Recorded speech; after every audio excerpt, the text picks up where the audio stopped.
Hi, I'm a forester here. I just wanted to do a quick little review about knife regrets. I'm having knife regrets for the first time in my life. Now, regrets about purchases can happen with more than just knives.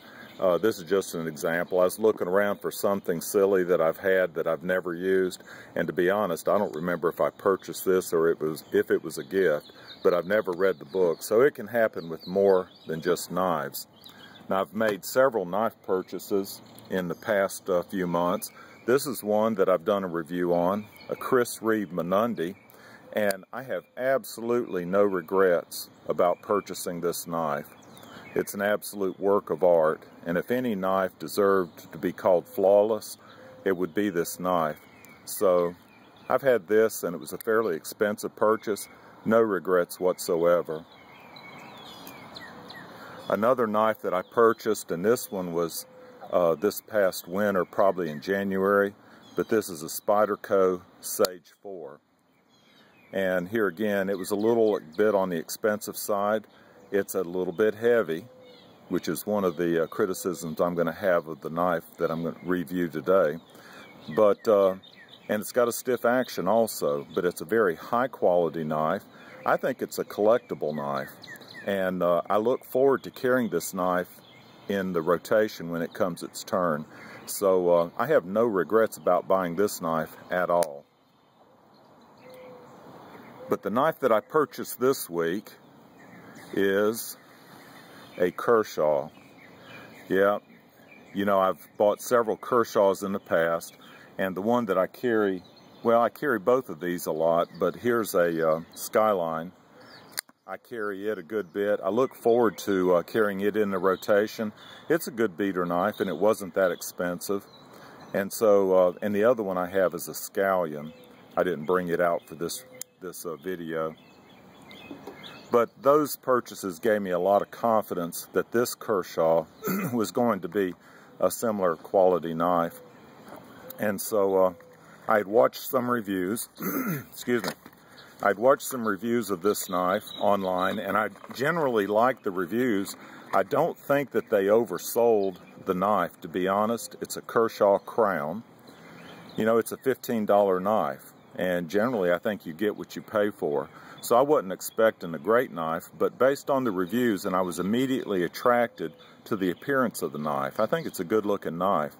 And so I thought, well, you know, maybe this is going to be a find. It'll be the perfect cheap beater knife. So at lunch one day, I trucked over to Walmart.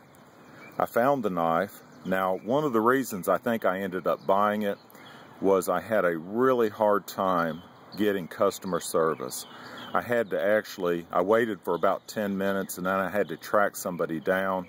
Then they had to go find the key to get into the case to let me actually hold the knife. So after all that, I think it influenced me, and I decided to go ahead and spend the $15, which isn't that much, and buy the knife. But the regret hit me as soon as I got out to the truck. It didn't wait until I got home. It hit me when I got to the truck. And I held the knife, and it's very heavy. It's one of the heavier knives that I have in my collection. I don't have a weight on it, but trust me, it's heavy. The other thing was the action was extremely stiff, hard to deploy. It was centered very well, and it had some other positive traits about it. Not super high quality, but what I was expecting generally. But when I got home, I did work on it. I loosened up this pin right here, the pivot pin, and that made the action a little bit lighter. It opens up fairly well now, but it does. The centering is off a little bit by loosening that pin, but basically it's the weight that just got to me. I guess I had the thought, been there, done that. I've got other knives. Here's one. I don't know if I can open it with one hand, but here's one that I've had for a while. It's a Sharp. This knife is probably 30 years old. And so it's a perfectly good knife if I want a heavy, cheap beater knife. Here's another one that I've had maybe 20 years. This is a Remington Trapper. And this is a perfectly good knife. It's heavy. Both of these are probably heavier than this knife.